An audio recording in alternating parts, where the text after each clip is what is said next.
کیا تم نے ایسا کیا؟ ظلم دیکھ لیا جو اپنی ساتھی چونٹیوں کو چھپ جانے کو کہہ دیا۔ چیونٹی بولی، اے اللہ کے نبی، ہم نے ایسا نہیں دیکھا ہے کہ آپ نے یا آپ کے لشکر نے کسی پر ناحق ظلم کیا ہو۔ میں نے یہ بات اس لیے کہہ دی کہ لشکر کے گھوڑوں کی ٹاپوں کے تلے آ کر ہم سب ہلاک ہو سکتے ہیں، اسی لیے اس سے پہلے کہ ہم ٹاپوں تلے کچلے جائیں، میں نے اپنے ساتھی چونٹیوں کو خبردار کیا تاکہ وہ گھروں میں گھس کر خود کو محفوظ بنا لیں اور مرنے سے بچ جائیں۔ حضرت سلیمان علیہ السلام نے اس سے پوچھا، کیا تم ان کے ساتھ ایسا سلوک ہمیشہ کرتے ہو؟ شامور نے بتایا، ہاں، میں ایسا ہی کرتا ہوں کیونکہ ان کی خوشی میں میری خوشی ہے، ان کے غمزدہ ہونے پر میں بھی غمزدہ ہو جاتا ہوں۔ اللہ تعالیٰ نے مجھے ان پر بادشاہ بنایا ہے۔ زمین کے کسی بھی حصے پر ایک چونٹی کے مر جانے پر غمزدہ ہو جاتا ہوں۔ اس چونٹی کو وہاں سے اٹھا کر اس کے مسکن پر پہنچاتا ہوں۔ حضرت سلیمان علیہ السلام نے پوچھا، تمہارے ساتھ ہر وقت کتنی چونٹیاں رہتی ہیں؟ شامور نے بتایا، ہمارے ساتھ تقریباً 40,000 چونٹیاں رہتی ہیں۔ حضرت سلیمان نے کہا، میری سلطنت اچھی ہے یا تمہاری سلطنت بہتر ہے؟ شامور نے کہا، میری سلطنت بہتر ہے۔ حضرت سلیمان علیہ السلام نے پوچھا، میری سلطنت سے تمہاری سلطنت بہتر کیوں ہے؟ شامور نے کہا، یہ بات میں نے اس لیے کہی کہ ہوا آپ کے تخت شاہی کو اور تخت شاہی آپ کو اٹھاتا ہے اور آپ اس پر بیٹھتے ہیں، یہ کتنی بڑی تکلیف کی بات ہے۔ حضرت سلیمان علیہ السلام کو چونٹی کی یہ بات سن کر ہنسی آ گئی اور پھر آپ نے چونٹی سے پوچھا، یہ بات تم کیسے جانتی ہو اور یہ بات تمہیں کس نے سکھائی ہے؟ شامور نے کہا، اے حضرت سلیمان علیہ السلام، جس اللہ تعالیٰ نے آپ کو عقل دی، اسی میں میرے رب نے مجھے بھی عقل دی۔ میں آپ سے کچھ پوچھنا چاہتا ہوں۔ حضرت سلیمان علیہ السلام نے فرمایا، تم مجھ سے کیا پوچھنا چاہتی ہو؟ پوچھو۔ شامور نے کہا، آپ نے اللہ تعالیٰ سے سوال کیا کہ اے میرے پروردگار، میری مغفرت کر دے اور مجھے ایسا ملک بخش دے جو کسی کو میرے پیچھے نہ ملا ہو، تو سب سے زیادہ بخشنے والا ہے۔ اس سوال سے حسد کی بو آتی ہے۔ حسد کرنا پیغمبروں کی شان کے خلاف ہے۔ اللہ تعالیٰ سارے جہاں کا مالک ہے، یہ اس کے اختیار میں ہے کہ جسے چاہے بادشاہت دے دے اور جس کو چاہے بادشاہت نہ دے، اور یہ کہنا بھی پیغمبروں کی شان نہیں کہ اے میرے پروردگار، میرے سوا کسی کو بادشاہت نہ دینا۔ حضرت سلیمان علیہ السلام چونٹی کی اس بات پر کچھ خفا ہو گئے۔ چونٹی نے اس وقت پھر کہا، اے حضرت سلیمان علیہ السلام، میری بات ٹھیک ہے، اس پر ناراض نہ ہو، میں ایک اور سوال پوچھتی ہوں۔ اللہ تعالیٰ نے آپ کو جو انگشتری دی ہے، اس کا کیا راز ہے؟ حضرت سلیمان علیہ السلام کے پاس اس کا کوئی جواب نہ تھا، اس لیے وہ بولے، مجھے اس کا راز معلوم نہیں ہے، اگر تمہیں اس کا راز معلوم ہے تو مجھے بھی بتاؤ۔ شامور نے کہا، اللہ تعالیٰ نے آپ کو قاف سے قاف تک کی سلطنت دی ہے، وہ سب ایک نگینے کی قیمت ہے۔ اس بات سے اندازہ لگا لو کہ دنیا کی کیا حقیقت ہے۔ یہ دنیا کچھ حقیقت نہیں رکھتی۔ کیا آپ کو علم کا، آپ کو ہوا کا راز معلوم ہے؟ حضرت سلیمان علیہ السلام نے انکار کرتے ہوئے کہا، مجھے ہوا کا راز معلوم نہیں۔ چیونٹی نے کہا، یہ اس بات کا اشارہ ہے کہ موت کے بعد آپ کو دنیا ہوا کی مانند لگے گی۔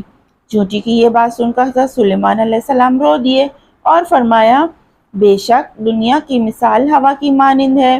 چیونٹی نے پھر پوچھا، سلیمان کے کیا معنی ہیں؟ حضرت سلیمان علیہ السلام نے کہا، میں اس کے معنی نہیں جانتا۔ چیونٹی نے کہا، سلیمان کے معنی یہ ہیں کہ دنیا کی زندگی میں اپنا دل مت لگا، ہر ساتھ موت کے قریب ہے۔ حضرت سلیمان علیہ السلام چیونٹی کی باتوں سے بڑے متاثر ہوئے اور فرمایا، تمہاری باتوں میں بڑی دانائی اور عقل مندی ہے، تم مجھ کو نصیحت کرو تاکہ میں نیک کار بن جاؤں۔ چیونٹی نے کہا، آپ کو اللہ تعالیٰ نے نبوت عطا کی ہے اور جہاں کی بادشاہت بھی دی ہے، اس لیے اپنی رعایا کا بھرپور خیال رکھیں اور عدل و انصاف سے عوام کو شاد رکھیں، ظلم سے مظلوم کی داد رسی کریں۔ مجھ میں انسانوں جیسی طاقت نہیں، پھر بھی میں اپنی رعایا کی روزانہ خبر لیتی ہوں، ان کا بھرپور خیال رکھتی ہوں۔ میری یہ کوشش ہوتی ہے کہ کوئی کسی پر ظلم نہ کرے۔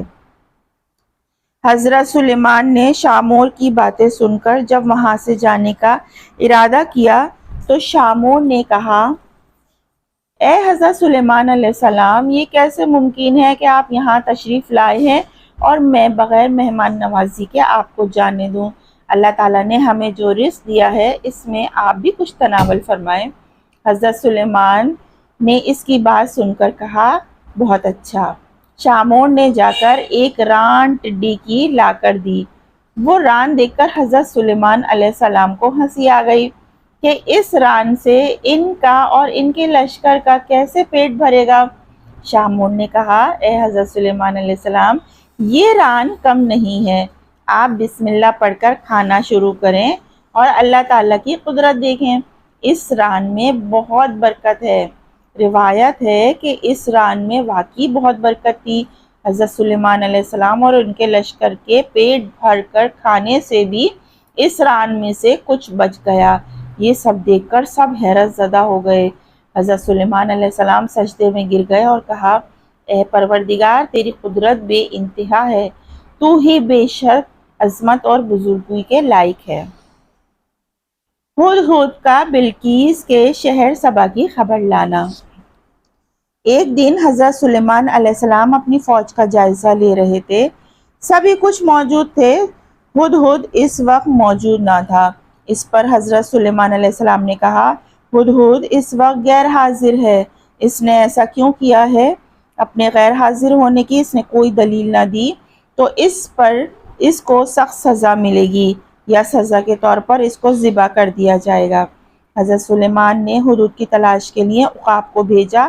ہدہد عقاب کے ساتھ آ گیا۔ اسے دیکھ کر حضرت سلیمان علیہ السلام نے پوچھا، تو کہاں چلا گیا تھا؟ ہدہد نے بتایا، میں ایک اچھی خبر لے کر آیا ہوں۔ حضرت سلیمان علیہ السلام نے پوچھا، تو کیا اچھی خبر لایا ہے؟ بیان کر۔ ہدہد نے بتایا، ملک سبا میں ایک بلقیس نامی شہزادی رہتی ہے، پورا ملک اس کے قبضے میں ہے، اس کے تابع 12,000 سردار قوم اور ہر سردار کے تابع 1,00,000 سوار و پیادہ ہر وقت رہتے ہیں۔ اللہ تعالیٰ نے اسے ہر نعمت سے نوازا ہے، اس کے بیٹھنے کا تخت بہت بڑا قیمتی ہے، اتنی اچھی نعمت عطا ہونے پر بھی اس ملک کی قوم اسے سجدہ کرتی ہے اور وہ سب کے سب سورج کو سجدہ کرتے ہیں اور سورج کو خدا مانتے ہیں، انہیں اس بات کا علم ہی نہیں کہ یہ حقیقی معبود اللہ ہے۔ حضرت سلیمان علیہ السلام نے کہا، ہم دیکھیں گے کہ تمہاری بات سچ ہے یا جھوٹ۔ ہدہد نے کہا، اے اللہ کے نبی، میں آپ سے جھوٹ نہیں بول سکتا۔ حضرت سلیمان علیہ السلام نے کہا، تیرے جھوٹ اور سچ کا فیصلہ ہو جائے گا، تم میرا خط لے کر جا اور شہزادی بلقیس کو دے دینا اور خط دے کر ہٹ جانا، میں دیکھتا ہوں کہ شہزادی میرے خط کا کیا جواب دیتی ہے۔ ہدہد نے خط لیا، اڑتا ہوا بلقیس کے پاس پہنچا تو دیکھا وہ سوئی ہوئی تھی، لہٰذا ہدہد نے وہ خط سوئی ہوئی شہزادی کے سینے پر ڈال دیا اور خود چپکے سے باہر نکل آیا۔ شہزادی نے بیدار ہونے پر خط کو اپنی چھاتی پر پایا تو بڑی حیران ہوئی کہ یہ خط کہاں سے آ گیا۔ درباریوں سے پوچھا، کسی کو بھی اس خط کے بارے میں علم نہ تھا۔ شہزادی بلقیس نے اپنے درباریوں کو بلایا اور ان سے کہا، میرے پاس حضرت سلیمان علیہ السلام کا بابرکت اور عزت والا خط آیا ہے۔ خط کا مضمون یہ ہے، شروع کرتا ہوں اللہ کے نام سے جو بڑا مہربان اور نہایت رحم والا ہے۔ تم اپنی سلطنت پر ناز مت کرو کیونکہ تم مجھ سے مقابلہ کرنے کی طاقت نہیں رکھتی ہو، اس لیے میری مطیع و فرما بردار ہو کر میرے پاس آ جاؤ۔ شہزادی نے جب درباریوں سے مشورہ مانگا تو درباری بولے، ہم طاقتور لوگ ہیں اور بلند حوصلہ، جنگ کرنا ہمارے لیے کوئی مسئلہ نہیں، جنگ کرنے کو ہمارے پاس سامان بھی موجود ہے، ہم جنگ کرنے کو تیار ہیں، لیکن کوئی قدم آپ اپنی مرضی کے خلاف نہیں اٹھائیں گے۔ شہزادی نے ان کی بات سن کر کہا، دنیا میں جب بھی کوئی بادشاہ کسی ملک پر حملہ کرتا ہے تو وہ اس ملک کے عوام کو ذلیل و رسوا کرتا ہے۔ وہ بادشاہ ہم پر غالب آیا تو میری قوم کو فنا کر دے گا، جو مجھے ہرگز گوارا نہیں۔ درباریوں نے کہا، ہمیں جو آپ حکم دیں گی وہی کریں گے۔ شہزادی نے درباریوں سے مشورہ کر کے حضرت سلیمان علیہ السلام کو عمدہ اور بیش بہا تحائف بھیجنے کا فیصلہ کر لیا۔ پارٹ 1 ہمارا یہاں ختم ہوتا ہے۔ نیکسٹ پارٹ میں آپ سے ملتے ہیں، جب تک اپنا بہت سا خیال رکھیں۔